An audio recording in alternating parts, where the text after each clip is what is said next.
नमस्कार दोस्तों, the political show channel में आपका स्वागत है। मैं रवि सिंह आपके समक्ष प्रस्तुत हूं एक नए मुद्दे के साथ।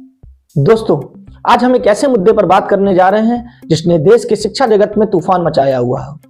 सोशल मीडिया हो या न्यूज चैनल, न्यूज़पेपर हो या टीवी डिबेट्स, चारों तरफ यूजीसी के नए नियमों की ही चर्चा है।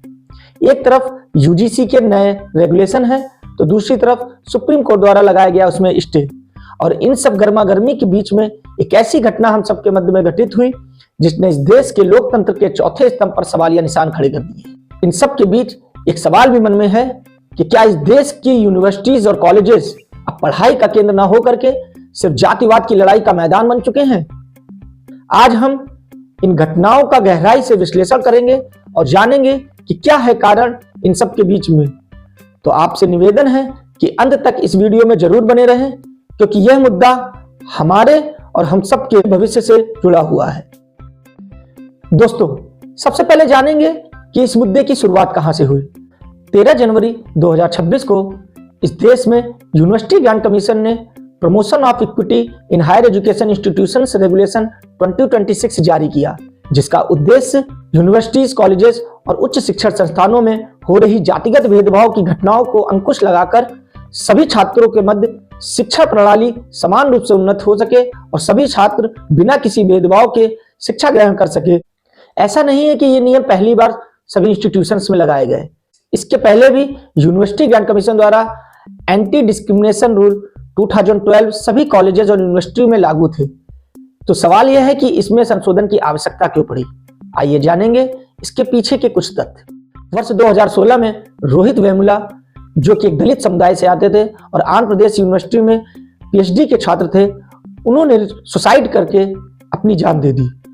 वर्ष 2019 में डॉक्टर पायल तड़वी, जो कि मुंबई में एक प्रतिष्ठित मेडिकल इंस्टीट्यूशन में पोस्ट ग्रेजुएट के छात्रा थे, इनकी भी रहस्यमय मौत हो गई। ऐसा बताया जाता है कि इन दोनों की मृत्यु के पीछे का प्रमुख कारण इंस्टीट्यूशंस में हो रही जातिगत भेदभाव की घटनाएं हैं।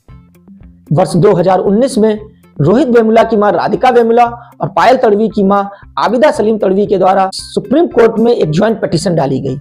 इस ज्वाइंट पिटीशन में कहा गया कि यूजीसी द्वारा लगाए गए 2012 एंटी डिस्क्रिमिनेशन रेगुलेशन संस्थानों में प्रभावी नहीं है और संस्थानों में लगातार जातिगत भेदभाव की घटनाएं बढ़ रही हैं। अतः इनको रोकने के लिए इन नियमों को इफेक्टिव बनाना होगा और इसमें संशोधन की मांग की। वर्ष 2025 में सुप्रीम कोर्ट में इसने सुनवाई करते हुए यूनिवर्सिटी ग्रांट कमीशन को निर्देश दिया कि वो एक ऐसा रेगुलेशन बनाए जिसके द्वारा यूनिवर्सिटीज, कॉलेजेस और हायर एजुकेशन इंस्टीट्यूशंस में हो रही जातिगत भेदभाव की घटनाओं में अंकुश लगाया जा सके। हम पहले जानेंगे कि यूजीसी 2012 में ऐसे क्या प्रावधान थे जो यूजीसी 2026 में इसमें संशोधन की आवश्यकता पड़ी। यूनिवर्सिटी ग्रांट कमीशन द्वारा लागू 2012 रेगुलेशन में प्रत्येक संस्थान में इक्विटी अपॉर्चुनिटी सेल के गठन का प्रावधान था। इस इक्विटी अपॉर्चुनिटी सेल का प्रमुख उद्देश्य था कि संस्थान में हो रहे जातिगत भेदभाव की शिकायतों पर अंकुश लगाया जा सके, उसके पीछे के तथ्यों की जांच किया जा सके और कैंपस में एक समानता के माहौल का निर्माण किया जा सके। किंतु इक्विटी अपॉर्चुनिटी सेल में ऐसा प्रावधान नहीं था कि इसमें कार्रवाई करने की समय सीमा तय हो सके। साथ ही यह रेगुलेशन एससी और एसटी समुदाय के छात्रों के मध्य हो रही कंप्लेन की ही जांच करता था। इसमें दिव्यांग और ओबीसी वर्ग शामिल नहीं था। यूनिवर्सिटीज और कॉलेजेस या किसी इंस्टीट्यूशन द्वारा यदि इक्विटी अपॉर्चुनिटी सेल के गठन में कोई शिकायत पाई जाती है या कोई कॉलेज इक्विटी अपॉर्चुनिटी सेल का गठन नहीं करता है तो उस पर किसी भी प्रकार की कार्रवाई का प्रावधान भी नहीं था।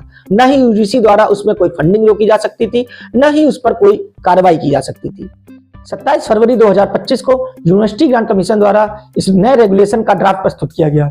इस ड्राफ्ट में ओबीसी वर्ग को सामान्य वर्ग के साथ रखा गया। साथ ही इक्वल अपॉर्चुनिटी सेल के गठन का प्रावधान किया गया। इक्वल अपॉर्चुनिटी सेल के साथ एक इक्विटी कमेटी की भी स्थापना का प्रावधान था। इस इक्विटी कमेटी में ओबीसी वर्ग के रिप्रेजेंटेशन का प्रतिनिधित्व नहीं था। साथ ही इस रेगुलेशन के पैरा 10 में किसी भी प्रकार के फॉल्स एलिगेशन में पनिशमेंट का प्रावधान था। यदि कोई छात्र के ऊपर कोई भी छात्र किसी भी प्रकार का फॉल्स एलिगेशन लगाता है तो उसमें दंडात्मक कार्रवाई का प्रावधान था। इस कमेटी के द्वारा ओबीसी वर्ग को जनरल वर्ग के साथ न रखकर एससी और एसटी के साथ रखने की मांग की गई। साथ ही किसी भी प्रकार के फॉल्स एलिगेशन में दंडात्मक कार्रवाई को हटाने का प्रावधान किया गया। इस स्टैंडिंग कमेटी की सिफारिश को मानकर यूनिवर्सिटी ग्रांट कमीशन ने इस रेगुलेशन में संशोधन किया और 13 जनवरी 2026 को इस संशोधित रेगुलेशन को जारी किया। इस संशोधित रेगुलेशन में एक तरफ जनरल वर्ग था तो दूसरी तरफ एससी, एसटी और ओबीसी वर्ग था। इक्विटी कमेटी में ओबीसी वर्ग के साथ एससी, एसटी, महिला, दिव्यांग जन के रिप्रेजेंटेटिव्स को शामिल करने का प्रावधान था। इस संशोधित रेगुलेशन के पैरा 2 के उद्देश्य में बताया गया है कि कोई भी छात्र एवं छात्रा जो विशेष रूप से अनुसूचित जाति, जनजाति, पिछड़ा वर्ग, ईडब्ल्यूएस या दिव्यांग जन के आधार पर है तो उस पर किसी भी प्रकार से धर्म, नस्ल, जाति, लिंग, जन्म स्थान या दिव्यांगता के आधार पर कोई भेदभाव नहीं किया जाएगा। साथ ही उच्च शिक्षा संस्थानों में यदि किसी प्रकार का जातिगत भेदभाव की घटना इन सब के साथ घटित होती है तो उसका उन्मूलन करने का पूर्णतः प्रयास किया जाएगा और सभी छात्रों के मध्य में समता एवं समानता का व्यवहार किया जाएगा। इस अधिनियम के प्रभावी होते ही यह देश पूरी तरीके से 2 हिस्सों में बंट गया। एक तरफ इसके समर्थन में लोग थे तो दूसरी तरफ इसके विरोध में। इसके समर्थन में अनुसूचित जाति, जनजाति, ओबीसी वर्ग के संगठनों का कहना है कि यह कानून इस देश के उच्च शिक्षण संस्थानों में जातिगत भेदभाव को रोकने के लिए अत्यंत जरूरी है। उन्होंने यह भी कहा कि इस कानून से सवर्ण वर्ग के वही लोग डर रहे हैं जिनकी मनमानी नहीं चल पा रही है। उन्होंने जंतर मंतर पर प्रदर्शन करते हुए नारे भी लगाए कि हमें इक्विटी चाहिए, इक्वालिटी नहीं। तो दूसरी तरफ इसके विरोध में सवर्ण सेना और अन्य संगठनों ने इसका काफी विरोध किया और कहा कि यह अधिनियम देश के संस्थानों में जातिगत भेदभाव को कम न करके बढ़ाने का काम करेगा और यह भी कहा कि जनरल वर्ग के स्टूडेंट्स को प्रोटेक्शन के लिए इसमें कोई भी कानून नहीं है। साथ ही फॉल्स एलिगेशन लगने पर किसी भी प्रकार का दंड का प्रावधान नहीं है। इसको सवर्ण संगठनों ने काला कानून बताते हुए रद्द करने की मांग की। 29 जनवरी 2026 को देश के सर्वोच्च न्यायालय और प्रधान न्यायाधीश सीजेआई जस्टिस सूर्यकांत ने इस रेगुलेशन पर अंतरिम रोक लगा दी। प्रधान न्यायाधीश ने इस पर टिप्पणी करते हुए कहा कि इस रेगुलेशन में भेदभाव की परिभाषा स्पष्ट है, उसका कंप्लीट डेफिनेशन जरूरी है। उन्होंने यह भी कहा विश्वविद्यालय के कैंपस छात्रों के मध्य में एकता के लिए जरूरी है, न कि वैमनस्यता को बढ़ाने के लिए। उन्होंने स्पष्ट निर्देश दिया कि जब तक यूजीसी के द्वारा इन नियमों में संशोधित करके सोशली बैलेंस्ड नियम नहीं बनाया जाएगा तब तक यूजीसी एंटी डिस्क्रिमिनेशन 2012 रूल ही प्रभावी रहेगा। इस केस में अगली सुनवाई 19 मार्च 2026 है। तब तक सभी विश्वविद्यालयों और हायर एजुकेशन इंस्टीट्यूशंस में यूजीसी एंटी डिस्क्रिमिनेशन 2012 रूल ही प्रभावी रहेंगे। इस पर कोर्ट के द्वारा अंतरिम रोक लगा दी गई है। इसी बीच प्रदर्शनकारियों द्वारा जंतर मंतर पर प्रदर्शन लगातार किया जा रहा है। हाल ही में इन प्रदर्शन के बीच में एक ऐसा मामला सामने आया जिसने इस पूरे देश को हतप्रभ कर दिया। दिल्ली में हो रहे प्रदर्शन को कवर करने के लिए एक महिला रिपोर्टर जब वहां पहुंची तो उस भीड़ ने उसके साथ बदसलूकी ही नहीं की बल्कि उसको धक्का भी दिया, उसके साथ उसका माइक छीना गया। अब हम सबके मध्य में एक सवाल है, क्या महिला रिपोर्टर को उसकी ड्यूटी से रोकना सही है? क्या हमारी और आपकी लड़ाई उस महिला रिपोर्टर से है? क्या हम असहमति का सभ्य तरीका भूल चुके हैं? और क्या असहमति का मतलब हिंसा और बदसलूकी से है? तो इसमें मेरा मानना है कि जब भेदभाव के खिलाफ लड़ने वाले लोग ही हिंसा और भेदभाव का साथ करेंगे तो लड़ाई अपने वास्तविक मुद्दों से भटक जाती है। अब यह लड़ाई वह वर्ग तर्क के स्थान पर गुस्से से सोच रहा है। यह स्वस्थ लोकतंत्र के लिए अच्छा नहीं है। हमें इस नियम से असहमति और सहमति हो सकती है, लेकिन उसको प्रकट करने का यह तरीका बिल्कुल ही गलत है। भारत एक लोकतांत्रिक देश है। इस देश का अपना एक संविधान है और इस देश के प्रत्येक नागरिकों को उसको सुरक्षित रहने के लिए, उसके अधिकारों की रक्षा के लिए मूल अधिकार भी है, साथ ही साथ न्यायपालिका भी है। सवाल उठता है कि इसमें अब हमको करना क्या चाहिए? एक नागरिक के तौर पर हमारे क्या कर्तव्य है? सरकार के क्या कर्तव्य है? विश्वविद्यालय अनुदान आयोग को क्या करना चाहिए? इस देश के छात्र एवं छात्राओं को क्या करना चाहिए? साथ ही सरकार को क्या करना चाहिए? मामला अभी सुप्रीम कोर्ट में है। यूजीसी को चाहिए कि छात्र सभी वर्ग को ध्यान में रखते हुए एक ऐसा नियम बनाए जिससे कि इस नियम का पूरी तरीके से उद्देश्य स्पष्ट हो सके। साथ ही हायर एजुकेशन इंस्टीट्यूशंस में जातिगत भेदभाव को रोकने में सफलता हासिल हो, न कि कैंपस में एक वैमनस्यता की भावना बढ़े।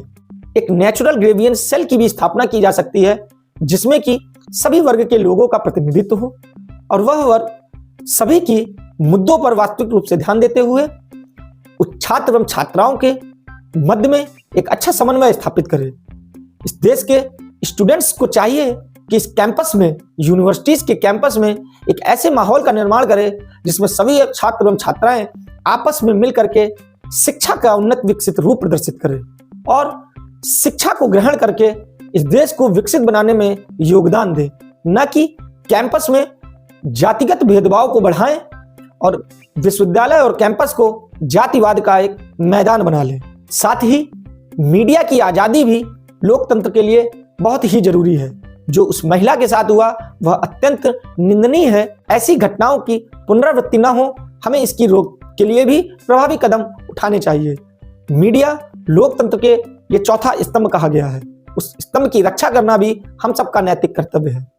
इस चैनल के माध्यम से मैं आप सभी लोगों से आग्रह करना चाहूंगा कि आपकी इस यूजीसी 2026 रेगुलेशन में क्या राय है, इसको भी कमेंट बॉक्स में जरूर बताएं। इस नियम को प्रभावी बनाने के लिए आपके क्या सुझाव हैं, वह भी हमको कमेंट करके भेजें। महिला रिपोर्टर के साथ जो बदसलूकी हुई, क्या यह जायज है, इसको भी जरूर भेजें। लेकिन ध्यान रहे कि हमारी भावनाओं के मध्य में भाषा की मर्यादा जरूर रहनी चाहिए। द पॉलिटिकल सोर्स चैनल ऐसा मानता है कि न्याय या जस्टिस ऐसा होना चाहिए जो सबके लिए बराबर हो। किसी भी देश में न्याय का अर्थ लिंग, जाति, धर्म और जन्म स्थान के भेदभाव से दूर रहित होना चाहिए। न्याय का अर्थ है कि वह हम सबके लिए बराबर हो, न्याय सबकी पहुंच में हो, न्याय से किसी वर्ग को नुकसान ना हो बल्कि पीड़ित को न्याय ही मिले। इन यूजीसी के नियमों में बदलाव की आवश्यकता क्या है? अगर बदलाव की आवश्यकता है तो किस प्रकार के बदलाव होने चाहिए? हमें आप अपने कमेंट में इन सब का उल्लेख जरूर करें।